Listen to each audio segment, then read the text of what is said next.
And how are we feeling ahead of this one on Saturday night? How's the body? How's the mind? Hello, I feel good. Can't wait to fight. Do you feel like at this point, you're one of the hottest up-and-coming guys in this division, that when you get put up in matchups like these, everyone kind of expects you to win? Does that add pressure, or do you feel like, no, I should be winning these fights myself? I feel a little bit pressure because he's on ranking, and it's a risk to fight with him. But I know I'm gonna win, and if I'm the best, I gotta beat everybody who gonna fight with me. How did you end up fighting an unranked guy? Sort of feels like you could be paired up with some of the bigger names of the division. It's so weird, like nobody accepts fight, nobody wants to fight, and a lot of guys. And I know like they offered good money. UFC offered good money for some guys in top 15, and even that they didn't accept fight with me. So it's so disappoint me. I mean, would you care to share some of those names? Maybe try and get those fights going? Who didn't accept? Yeah. Grant Dawson first, and Hooker second, and yeah, two that definitely. When you hear these guys didn't accept a fight with you, does it make you kind of want to fight them more, or do you think, okay, well, no, we won't bother then? I said, okay, if you don't want to fight, I'm gonna fight with anybody. UFC knows like I'm that guy who gonna fight with everybody, and they offered like even unranking guy, not short notice. I said, give me Silva in May 6th, so I'm gonna fight with him May 6th. They said, no, he can fight in May 6th. He wanna be ready, and he wants to have full training camp. I said, okay, doesn't matter. Let's have all training camp, like full training camp, and fight with me. So and. I gotta keep winning, and one day, I'm gonna be #1 contender. So, and I wanna you guys put me. I'm gonna knock him out this Saturday and put me on top 5 because it's not my bad. Last time I fought with Damir Ismagulov. Damir Ismagulov is toughest fighter in our division. I won him, and you didn't even put me on one number high, like I stayed in the same position. I was number 9, I stayed in number 9. It's like crazy. So it doesn't make sense to fight like this. So if I'm gonna fight this, if I'm gonna win this Saturday, I'm gonna stay in the same rank. It doesn't make sense, but you guys gotta understand, you gotta understand, you gotta put me on top 5 because it's not my bad. I'm curious, I think most people who watch the sport can see you're obviously very, very talented. So does it frustrate you a little bit that you're not able to get up those rankings and get those fights? It's kind of stalling your career, right? You want to be up there at the top, and you're like, well, how can I not be? Is that not annoying? Yeah, I waste my time. So I just fought with Damir. He's a tough opponent. I thought, oh, if I'm gonna beat Damir, he's 5-0 in UFC. He didn't lose maybe 10 years or 8 years, and I beat him, and nobody talk about that, and I was disappointed, and I hope after this fight, I'm gonna get top fighters and main event. So if you could pick the next guy after Saturday, who's logically a good choice for you? I'm sure you'd love to turn around again and fight before the end of the year, but who would you like to fight against? Yeah, I would like to fight with Dariush, Fiziev, and Gamrot. 3 names I have on my mind, but I gotta win this Saturday. He's a tough opponent, and I just focus. I don't think, I'm gonna fight with somebody after I just focus on my fight Saturday, and Saturday night I'm gonna talk with you again, and we can pick someone. Thank you. Hey, Arman, since your fight last December, how many fights were offered you, and how many fighters have turned you down? They offered me. I supposed to fight with Maikana, so it was good fight, main event. He's top 15. He got injured. And then they said, you're going to fight probably April 28th if we find someone. I said, okay. I still was cutting weight. And then they said, oh, we're going to find someone, maybe Hooker, co-main event in May 6th. I said, okay. and still I was waiting for that day, May 6th. And then they said May 13th probably we could find someone. I said no way. And if you can find May 6th, how are you gonna find May 13th? So, and then they just said June 17. So, and like they offered me a lot of different names. Probably this guy, probably this guy, probably this guy. We are waiting for Hooker. We are waiting for Drew Dober. Drew Dober. We are waiting for Grant Dawson. These three names they offered me. I said yes, yes, yes. So they know like I didn't say no. I'm not gonna fight it Drew Dober, or I'm not gonna fight with this guy. So and. You know, I thought like maybe Bobby Green gonna accept that fight, and I said my manager after when he won, like not won, but his fight was canceled. Like what happened? Like he threw No contest. no contest. I said, oh okay, he wants like he wants money. You know, maybe he gonna accept that fight, and I'm gonna fight. And even him, like, he said, no.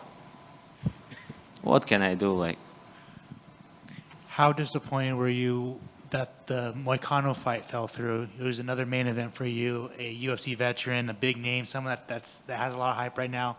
It got canceled. Your fight got canceled. How disappointed were you?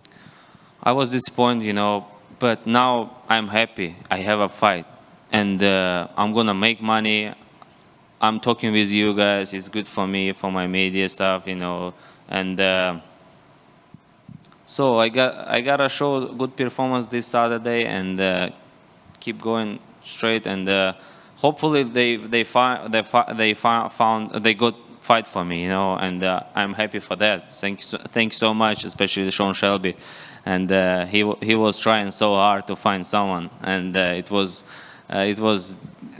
difficult job for him, you know. What were your thoughts on Charles Oliveira versus Beneil Dariush this past weekend?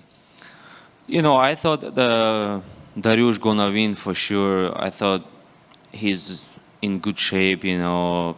It his last chance, you know, on his life, I think, to be a champion, to fight with Islam Makhachev. Because if he won, he could fight with Islam Makhachev, and now he lost, and to go on the top, like to fight, to be in contender, it takes like 2 years, maybe 1 year and a half, you know, and he's not young like me.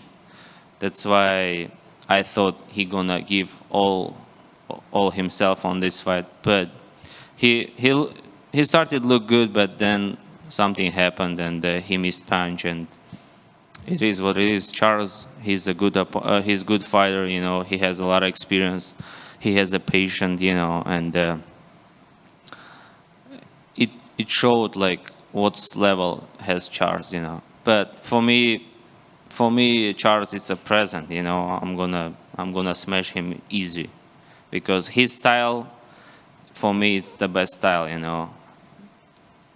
I heard someone say that you would like to win on Saturday and then turn around, fight in Abu Dhabi, so that your parents and family can watch you fight? Yeah, you know, nobody can come from Russia here. My all relatives, my all parents, friends live in Russia. To get in UFC, it's so difficult to get visa, you know, and like my father never been in US, so. And I want to fight in Abu Dhabi, you know. He can come to watch, you know. It's like he gonna be happy, you know. It's super excited for me too, to see my family, to support me, to be close to me, you know, when I cut weight. And this is the best case scenario to win this fight and get fight in October, in like some big names like Dariush or Fiziev or whatever, like just top fighters, you know. Yeah. Gotcha. Thank you. Thank you. Arman, over here. Out of those three names you mentioned, which one excites you the most?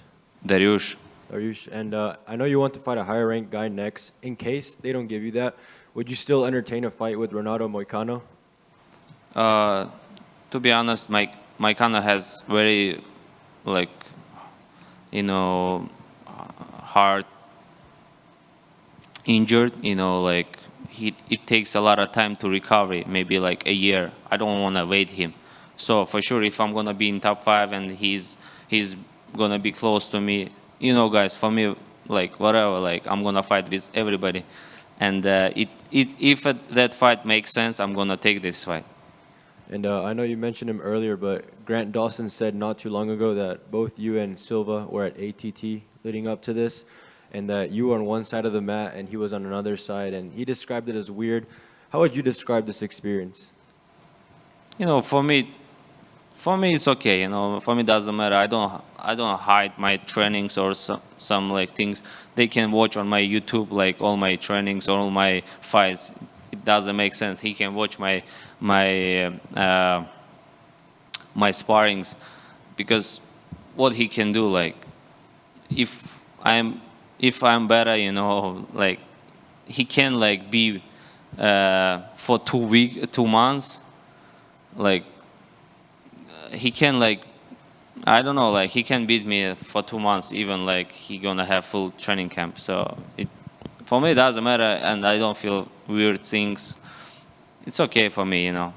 I just train. I did my work, and we had a different coaches, so that's why I'm okay. And the UFC American Top Team is super big team, and there are a lot of 155ers, you know, and hopefully there are a lot of different rooms, and you can train in one room, he can train in another room, and that's why it's okay. If it was like small gym, yeah, for sure it could be like very difficult to train, you know. And some people may not know, but you actually did hockey for a while before Yeah. you started training. How was that transition like going into MMA from hockey? Yeah, I used to play 10 years hockey, and transition was the hockey's team didn't pick me, you know, to the good organization, you know, and that's why I just maybe waste 10 years of my life, you know, and yeah, but I'm happy, you know. I was enjoying when I played hockey, and maybe when I transitioned to MMA, I had a lot of energy, you know, and it's like kind of different sport. If I wrestled 10 years and then moved to transition to MMA, I still like, you know, I think I could be tired of that mats, you know, like trainings, like, you know, like yeah, some bruises. But hockey is different, you know.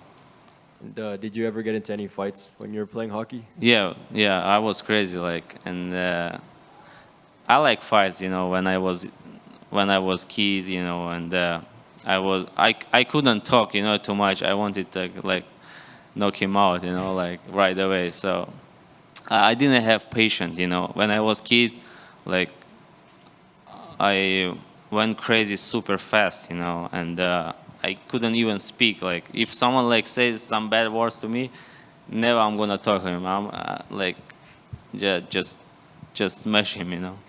Thank you. Hey, Arman, just Hey. one question for me, brother. It was back in January, you were talking about Michael Chandler, and you had put a tweet out there saying that, you know, he should maybe have a fight with the new generation of MMA, and you called him, you'd said that he had the lowest IQ in the division. Do you still believe that?